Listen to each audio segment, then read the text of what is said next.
C'est bon. Oui, bonsoir. Bienvenue à notre séance du Conseil du mois de juin, le 7 juin. Nous sommes encore en Zoom, encore pour ce mois-ci. On verra ce que la santé publique va nous autoriser à faire dans les prochains mois. Donc, ce soir, il y a André Poulain qui est absent. Les autres sont... actuellement, Sébastien Leclerc est absent. Peut-être qu'il est supposé de se joindre à nous lors de la rencontre. Lecture et adoption de l'ordre du jour du 7 juin. Ouverture de la séance, les mots de bienvenue. Présentation et adoption de l'ordre du jour. Approbation du procès-verbal de la séance ordinaire du 3 mai 2021. Approbation du procès-verbal de la séance ordinaire du 17 mai 2021. L'approbation du procès-verbal de la séance extraordinaire du 31 mai 2021. Le 17 mai, c'était aussi une extraordinaire. L'approbation des comptes du mois. Approbation des factures.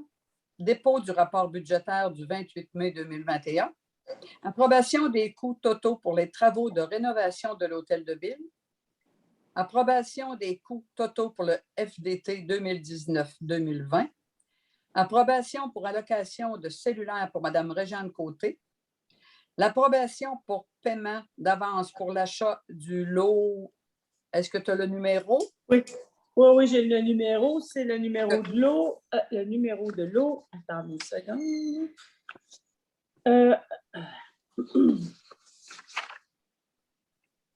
5 877 820. 5 877 820. 5 877 820. C'est ça. 4.1, adoption du contrat de gré à gré pour les cours sur l'utilisation du défibrillateur. 5.1, aménagement de la virée de camions sur la rue Saint-Onge. 6.1, acceptation d'entente avec le CRACA. C'est CRECA, C-R-E-C-A. C'est ça? Ah bon, mais ça semblait aussi avec le CRECA. Ça me dit plus de quoi que le A. Une petite faute de frappe. De frappe. 9.1, engagement des moniteurs et monitrices pour le terrain de jeu 2021. 10, rapport des comités. 11.1, approbation pour le vote par correspondance pour les personnes âgées de 70 ans et plus pour les élections municipales 2021.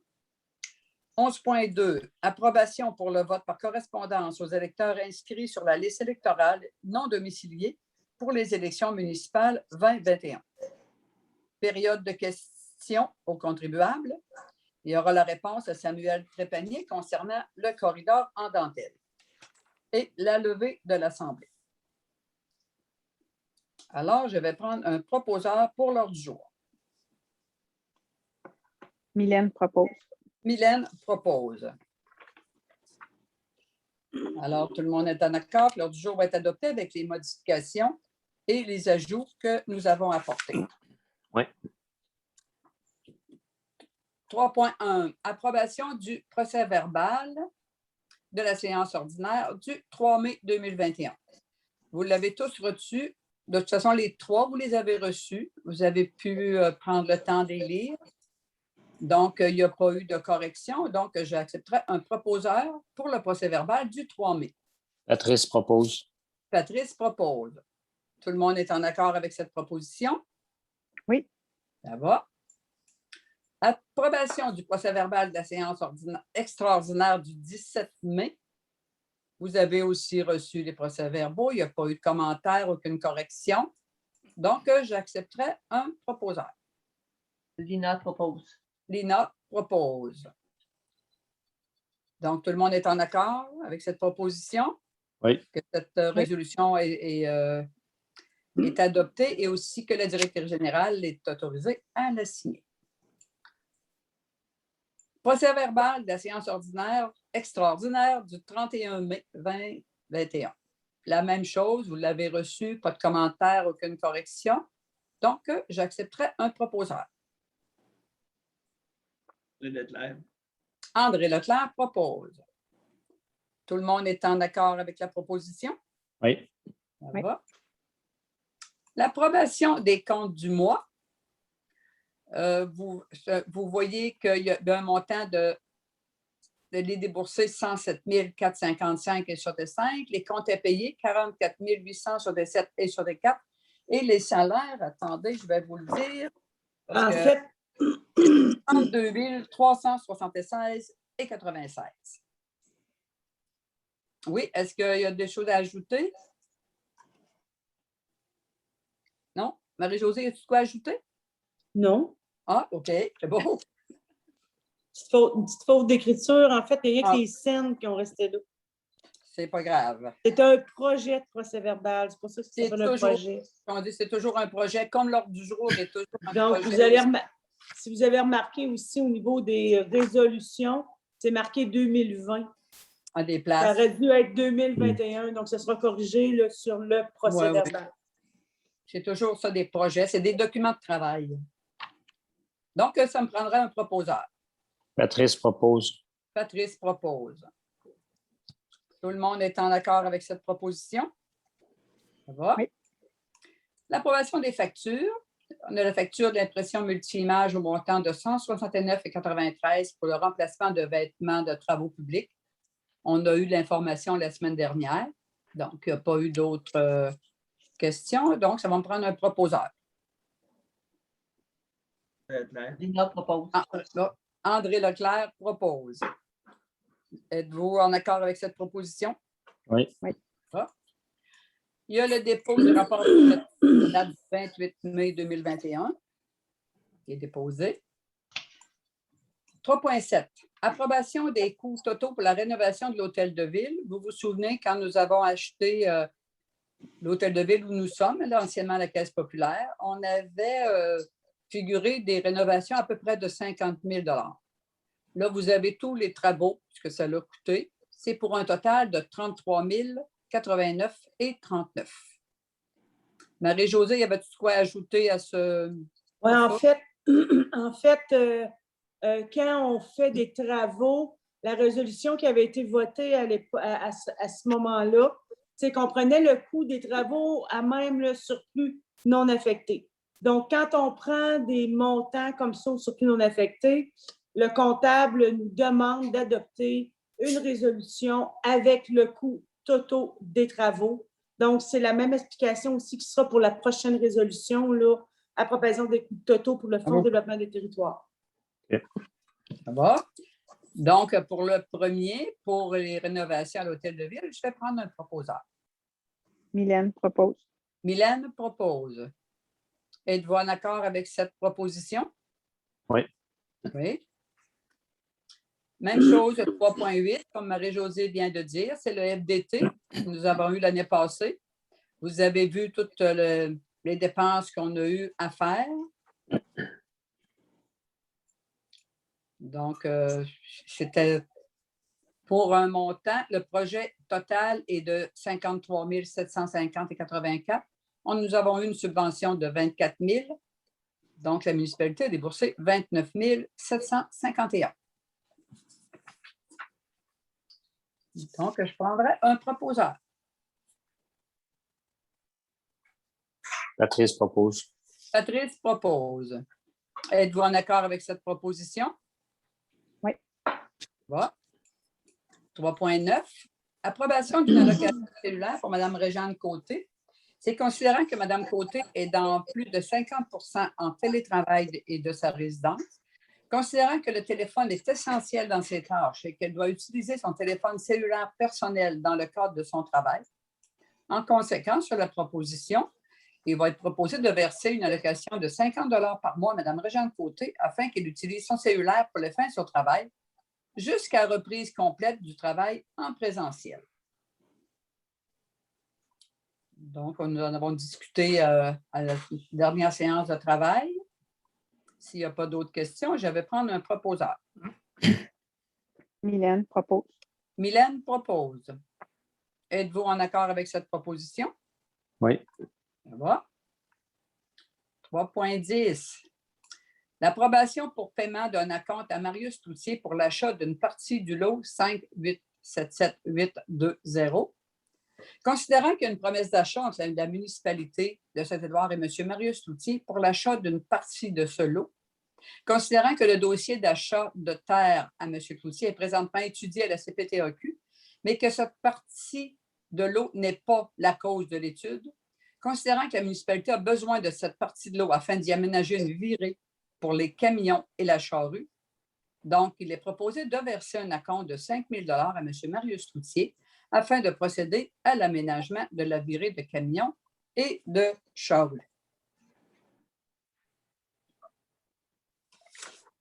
Et juste comme ça, je vais changer le terme charrue par déneigeuse. Déneigement, oui, c'est ça. Quand je l'ai lu. Parce que ça peut être le souffleur à un moment donné, ça peut être. C'est pas dit que c'est juste une charrue, là. Ça peut être comme un loader qui rouvre, ça peut être. Les équipements de déneigement. Oui, c'est ça, parce que ça peut être différent.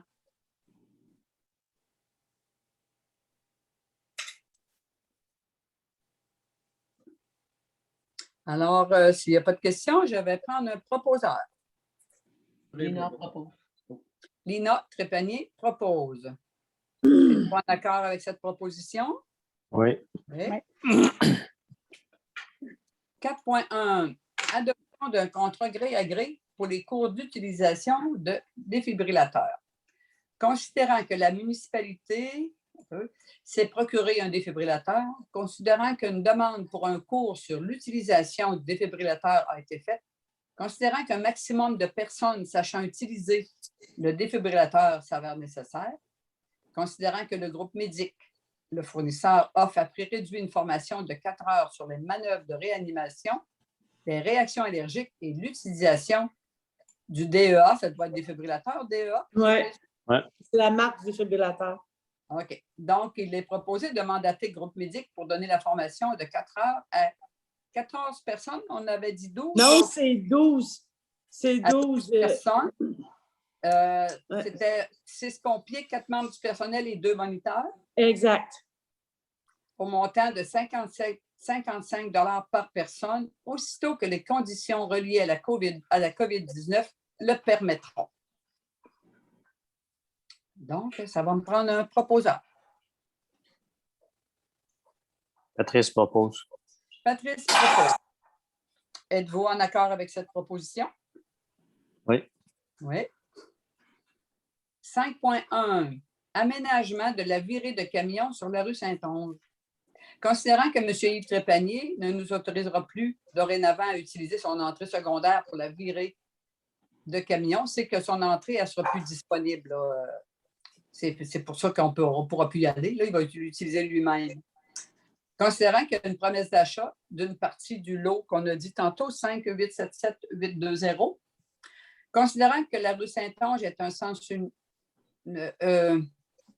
Non, ce n'est pas un sens unique, par exemple. Oui, hein? Non, ce n'est pas un sens unique. Et que la municipalité C'est un a besoin cul-de-sac. d'un endroit. Un cul-de-sac. Je me suis trompée, c'est un cul-de-sac. C'est pas un sens unique, c'est un cul-de-sac. Oui, mais ça se rend jusqu'à pisciculture, par exemple. Ça se rend loin. On appelle ça un cul-de-sac pareil? Oui. Oui. OK. C'est quand il n'y a pas d'autre issue que de revirer de bord. Ah, Ouais. OK. Même si c'est long. Parfait. Je me suis trompée. C'est cul-de-sac qu'il fallait que je marque. Bon. Et que la municipalité a besoin d'un endroit pour que les véhicules lourds puissent faire demi-tour. Considérant que M. Marius Cloutier a donné son autorisation à la municipalité d'aménager la partie du lot concernée par l'offre d'achat, c'est qu'il est proposé que la municipalité aménage la partie du lot 5-877-820 concernée par l'offre d'achat à ses frais et selon ce qui a été proposé par M. Marius Cloutier. Et que la municipalité remercie M. Yves Trépanier pour les services rendus depuis plusieurs années. Donc, ça me prendrait un proposeur.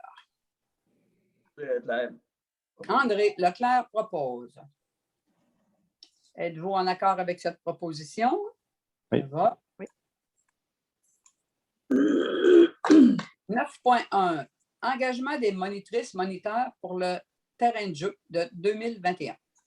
Considérant que pour la période entre le 25 juin 2021 et le 19 août 2021, la municipalité doit procéder à l'embauche des moniteurs et monitrices au terrain de jeu. Considérant que le salaire minimum a augmenté à 13,50 $, Considérant que les moniteurs et monitrices qui sont à l'emploi de la municipalité depuis plus d'une année bénéficient d'un bonus de 25 sous de plus de l'heure que le salaire minimum, considérant que la municipalité doit une fois de plus ouvrir le service de terrain de jeu en prévision des mesures reliées à la COVID, donc il est proposé d'engager les moniteurs et monitrices suivants. Joël Daigle, 17,25 plus 25 sous de bonus, qui lui fait un salaire de 17,50 parce que Joël est chef d'équipe. Ophélie Blais à 15 l'heure. Alicia Daigle à 14 l'heure. C'est selon Ophélie, ça fait 4 ans qu'elle est là. Alicia, je pense que c'est sa 2e année, si je ne me trompe pas. Denis, je pense qu'Ophélie, c'est sa 5e année. Peut-être c'est comme Joël, en tout cas, ça fait Ouais, longtemps. En tout cas, ça fait longtemps qu'elle est là. Quatrième? Quatrième, OK, c'est parfait. Lauriane Chrétien, au montant de 14 l'heure.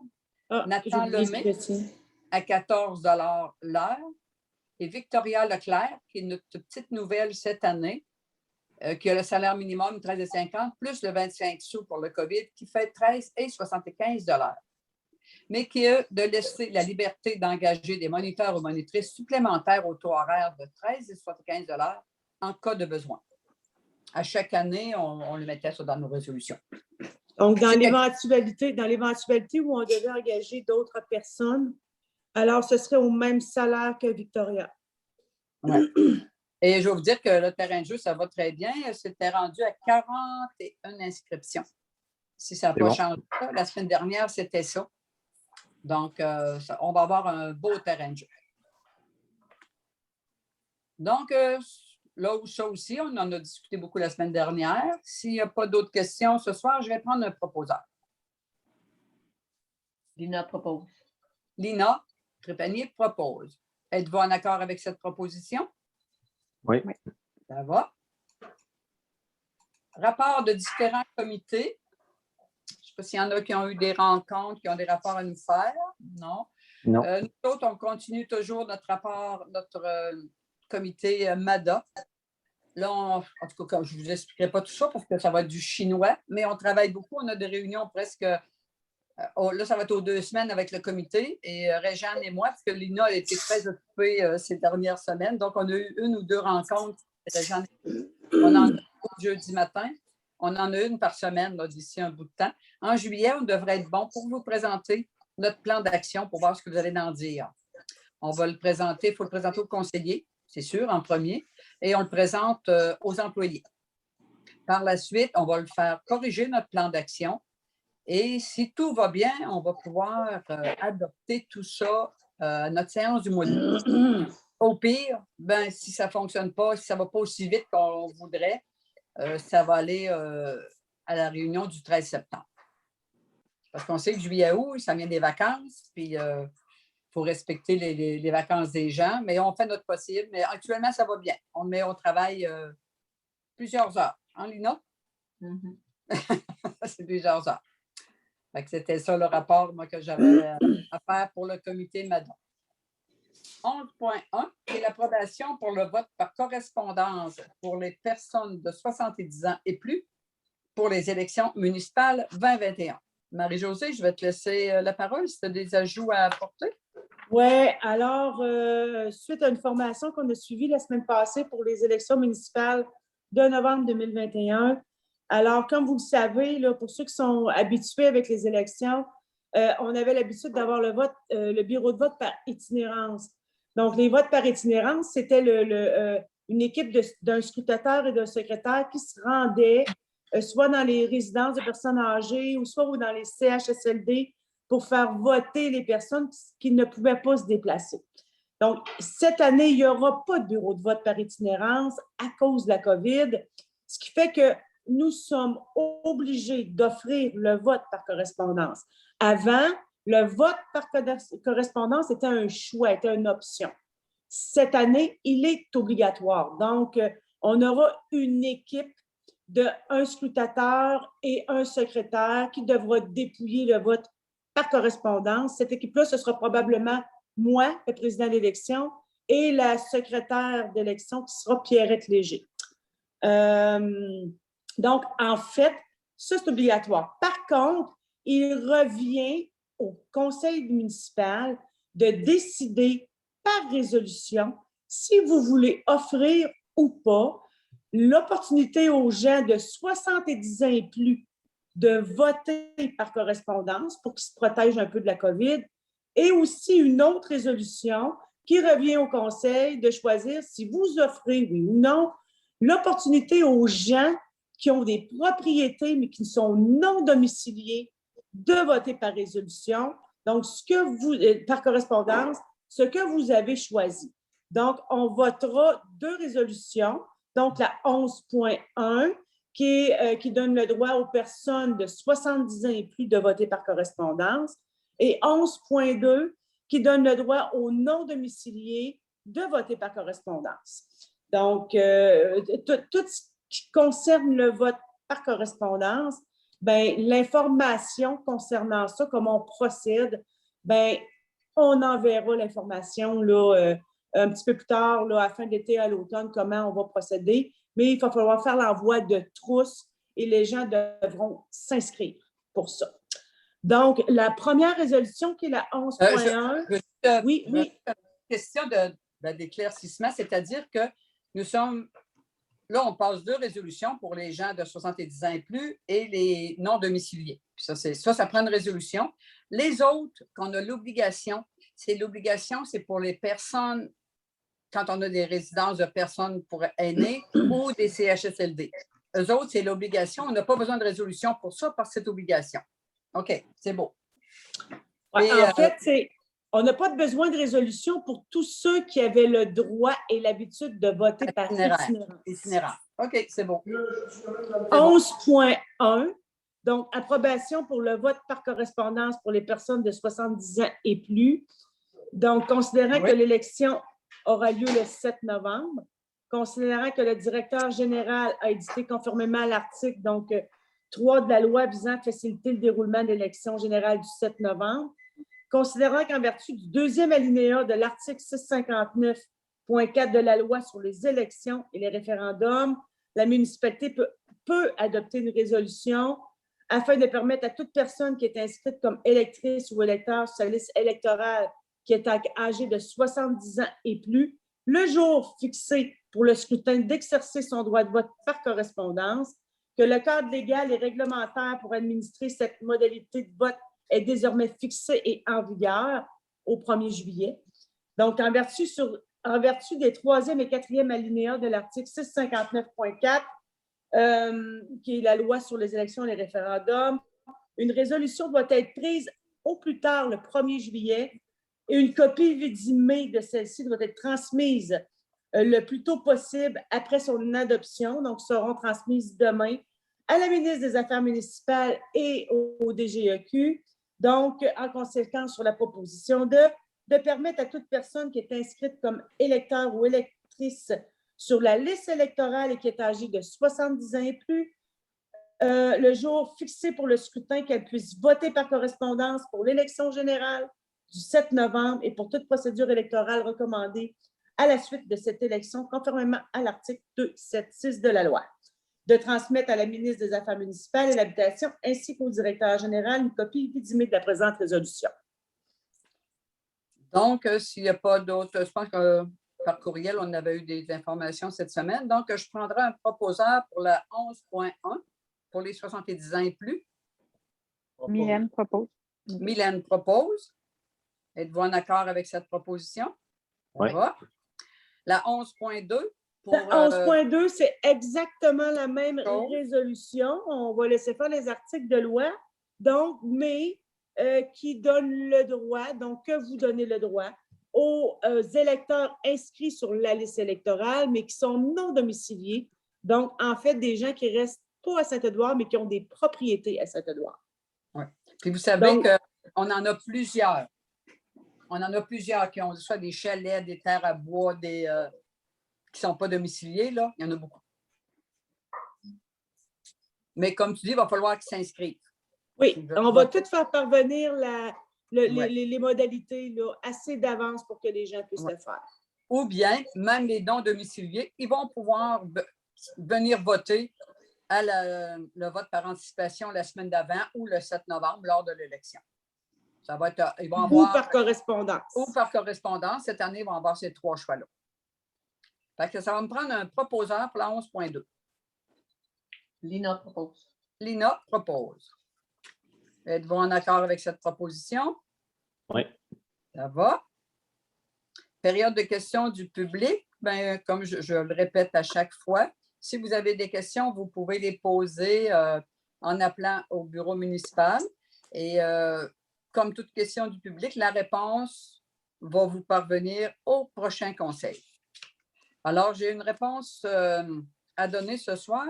Suite au conseil du 3 mai, on avait eu une question de la part de Samuel Trépanier. La question disait, il y a déjà un corridor pour la Tortue des Bois. Pourquoi la municipalité appuie cet autre corridor? Alors, moi, la réponse que je peux faire, on a pris nos informations. Marie-Josée a communiqué avec ceux de la MRC et que moi, ce que je peux vous dire, c'est que ça fait quelques années que la MRC travaille sur ce dossier afin de protéger ce corridor. Ce corridor est localisé dans des secteurs difficiles d'accès et une partie est déjà protégée par l'habitat légal de la Tortue des Bois. Il y a des arbres témoins dans ce corridor-là et il y a un sanctuaire de hérons. Ce corridor protège aussi les acériculteurs. Il ne faut pas oublier que cette forêt a une valeur exceptionnelle comme patrimoine naturel et historique. Et elle est publique. Dans le fond, nous n'avons pas de droit de regard. Les municipalités, ça appartient, c'est une forêt publique qui appartient au gouvernement. Et pour plus d'informations, vous pourrez lire la résolution qui a été adoptée ce soir. Donc, il va être mis sur le site de la municipalité compté de cette semaine.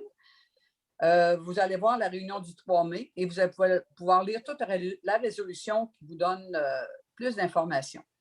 Et sans oublier aussi que, comme je l'ai dit l'autre fois, là, je le répète, c'est sûr qu'en temps de COVID, ça ne s'est pas fait, mais il va y avoir une table à la MRC qui va regrouper les 4 maires des 4 municipalités qui touchent à la seigneurie. Il va y avoir les chasseurs, les pêcheurs, les associations de 4 roues, de motoneige, les acériculteurs, tout le monde qui gravite. Les forestiers, les bûcheurs, les bûcherons, tout le monde qui gravite. Il va y avoir une table. Mais comme vous savez, je pense que je ne vous surprends pas, elle aurait dû avoir lieu peut-être fin 2020. Et là, c'est reporté tant qu'on ne pourra pas faire une rencontre. Il va y avoir les amis de la forêt, il va y avoir, en tout cas, il y a plein de monde qui vont être assis autour de cette table, des représentants. Il ne peut pas avoir 100 personnes, il va y avoir des représentants. Ça va être à chaque groupe de se nommer un représentant qui va venir s'asseoir à cette table-là. Alors, si je n'ai pas été assez claire, peut-être, vous pouvez reposer une question, puis on essaiera de vous donner d'autres informations si vous ne les avez pas tous lues dans ma réponse de ce soir. Donc, considérant que tous les points à l'ordre du jour étant épuisés, est-ce qu'il y en a d'autres dans les conseillers qui avaient d'autres points à apporter? Ça va? Non. Donc, ça en prend un proposeur pour lever l'Assemblée. Patrice propose. Patrice propose. Êtes-vous en accord avec cette proposition? Alors, moi, je vous remercie beaucoup. Merci d'avoir été là. On sait que c'est une soirée d'été, vraiment d'été. Donc, je vous remercie et on se voit au prochain caucus le 28 juin. Merci beaucoup. En principe aussi, Denise, c'est important de souligner que probablement que pour le conseil de juillet, ce sera à la salle municipale en présentiel. Donc, suivez l'information, ça sera affiché sur l'enseigne numérique là, au bureau municipal. Oui, pour les conseillers. Oui, puis est-ce que le public sera autorisé? En principe, si on est en zone orange, comme il est prévu, en zone jaune, comme il est prévu, oui, avec les masques et la distanciation. Avec les masques, distanciation. On va revenir à un semblant de normal. Ça va faire du bien. Donc, merci beaucoup et bonne fin de soirée.